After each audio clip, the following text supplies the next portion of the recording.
Bonjour à toutes et à tous et bienvenue dans ma nouvelle vidéo. Aujourd'hui, je vais vous parler du problème du collectionneur. The Coupon Collector Problem, comme disent nos amis anglais. Alors, de quoi s'agit-il? Prenons un exemple concret.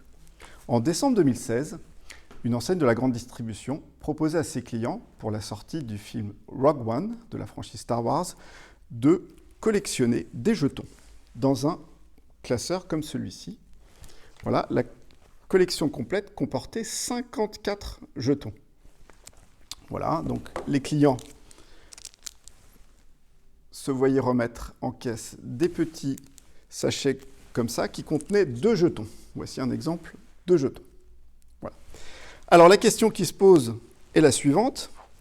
Combien faut-il amasser de jetons pour obtenir la collection complète des 54 jetons? Évidemment, vous n'avez pas le droit d'échanger des doubles avec des amis, vous êtes seul.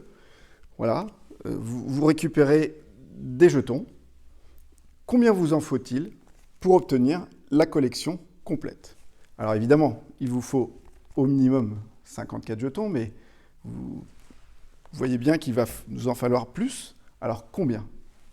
80, 100, 150, 200, 300?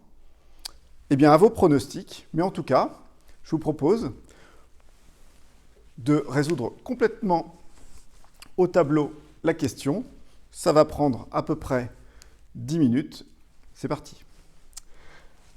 Alors, je prends un entier n dans grand N. Je prends quand même n plus grand que 2 et je considère une collection de petit n jetons. Dans mon exemple, petit n vaut 54, mais on va généraliser un petit peu ça. Je prends maintenant un entier k entre 2 et n, et je vais considérer une variable aléatoire. On pose xk, la variable aléatoire, égale au nombre de jetons nécessaires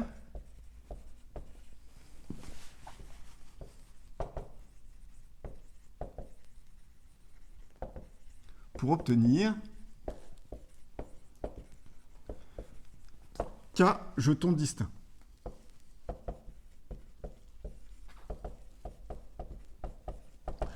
Prenons un petit exemple. Imaginons que x indice 13 soit égal à 19. Ça signifie quoi? Ça signifie qu'il a fallu que vous amassiez 19 jetons pour en obtenir 13 différents. Alors, partons de ces 19 jetons et continuons. Imaginez, vous récupérez un 20e jeton, pas de chance, il fait déjà partie des 13 que vous avez. Idem pour le 21e, idem pour le 22e, idem pour le 23e, idem pour le 24e. Bon, vous n'avez pas de chance. Et par contre, au 25e jeton que vous obtenez, ça y est, vous obtenez un 14e jeton inédit. Autrement dit, x indice 14 vaut 25. Il a fallu au total amasser 25 jetons pour obtenir 14 jetons distincts. Alors, sur ce petit exemple, 25 moins 19 égale 6, vous voyez, ce sont les 6 étapes qui sont ici. Échec, échec, échec, échec, échec, succès. On voit que la variable aléatoire intéressante à considérer ici, c'est x indice 14 moins x indice 13, qui, donc, pour cette réalisation, vaut 25 moins 19 égale 6. Et 6, ça correspond à quoi? Ça correspond au nombre de jetons qu'il vous a fallu pour récupérer ce 14e jeton inédit.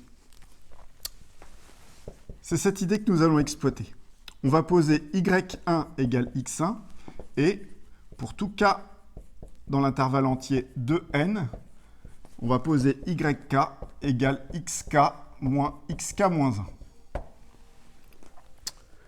On va étudier la loi de y1, ça ne va pas nous prendre trop de temps. On va étudier la loi de yk, mais on va se rendre compte que yk suit une loi classique.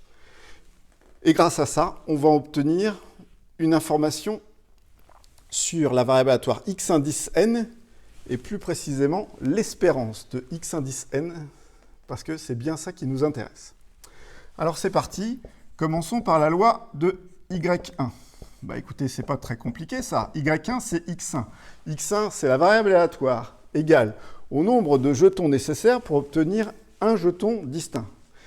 Eh bien, quelle que soit l'expérience aléatoire, dès que vous allez obtenir un premier jeton, bah, ce jeton est inédit puisque vous n'aviez pas commencé la collection. Donc, Y1 égale X1, en fait, c'est la variable aléatoire constante égale à 1. Rien de plus simple. Donc, en fait, le support de Y1, c'est singleton 1. Vous avez que la probabilité que Y1 soit égal à 1 vaut 1. Et vous avez que l'espérance de Y1 vaut 1. Très bien. Passons à la loi de YK. Loi de YK pour K entre 2 et N. Bien, d'après le petit exemple qui est réalisé ici, on se rend compte qu'en fait, YK qui vaut XK moins XK moins 1, qu'est-ce que c'est? C'est le temps d'attente du premier succès obtenir un jeton distinct des K-1 qu'on a déjà obtenus. Écrivons ça. YK est le temps d'attente du premier succès. Ce premier succès étant l'événement obtenir un jeton distinct des K-1 déjà obtenus.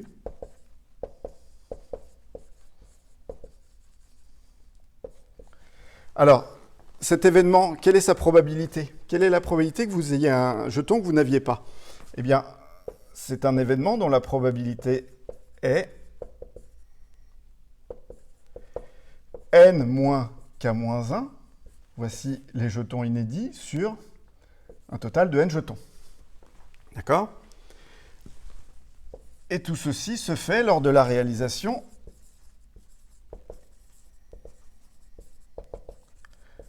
d'épreuves identiques et indépendantes. Ces épreuves identiques et indépendantes, ça consiste tout simplement à obtenir un jeton au hasard. Eh bien, YK est une loi classique. On en déduit que YK suit la loi géométrique. Deux paramètres, eh bien ceci, donc n moins k plus 1, le tout sur n. YK suit une loi géométrique, eh bien donc on sait toute cette loi, on connaît le support, on connaît la loi, et on connaît son espérance. C'est parti.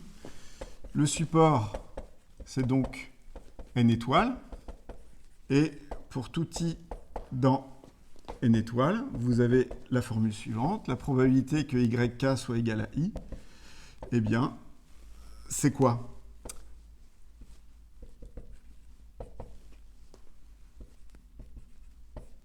D'abord, vous essuyez i-1 échec. Chaque échec a une probabilité k-1 sur n. Et enfin, vous obtenez votre premier succès, dont la probabilité est n-k plus 1, le tout sur n. Et de plus, vous savez que l'espérance de YK, si YK suit une loi géométrique, vous savez que son espérance est égale à l'inverse du paramètre, donc ça fait n sur n moins k plus 1. Alors a priori, cette formule n'est vraie que pour k plus grand que 2, mais regardez, si on fait k égale 1 dans la formule, ça vous fait n sur n, c'est-à-dire 1, et e de y1 vaut bien 1. Donc en fait, cette formule est valable pour tout k dans l'intervalle 1, n. Voilà, donc on a fini la loi de Y1, on a fini de déterminer la loi de YK. Eh bien, on peut passer à la dernière étape, qui est le calcul de l'espérance de la variable aléatoire xn. Alors, pourquoi? Bien, regardez, vous avez un xk moins xk moins 1 là. Ça sent le télescopage. Donc je calcule somme pour k variant de 2 à n dyk, qui fait somme pour k variant de 2 à n des xk moins xk moins 1. On reconnaît une somme télescopique. Ceci vaut bien sûr xn moins x1. Mais x1, c'est y1. Donc je peux remplacer et obtenir xn moins y1. Ainsi, quand je repasse le y1 de l'autre côté, j'obtiens donc que xn, c'est la somme pour k variant de 1 à n dyk. Voici le lien entre la variable aléatoire xn et toutes les variables aléatoires yk. Et bien pour calculer l'espérance de xn, je remplace et j'utilise la linéarité de l'espérance.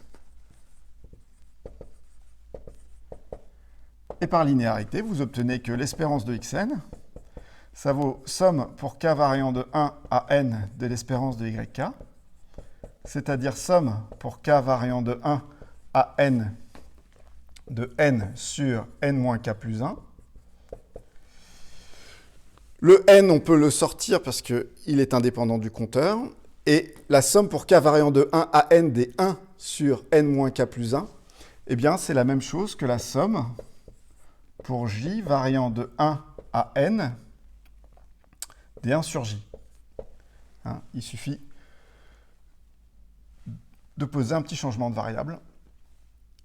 Et c'est tout bon. Donc, l'espérance de xn, c'est cette formule. Et donc maintenant, la réponse à ma question initiale, combien faut-il en moyenne de jetons pour obtenir la collection complète des 54 jetons? Eh bien, en moyenne, il faut E de x indice 54 jetons pour compléter la collection.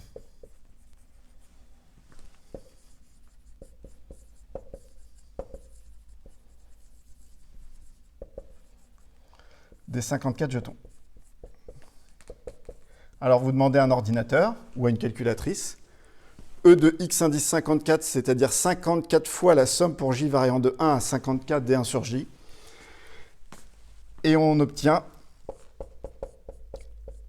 à peu près un petit peu plus que 247.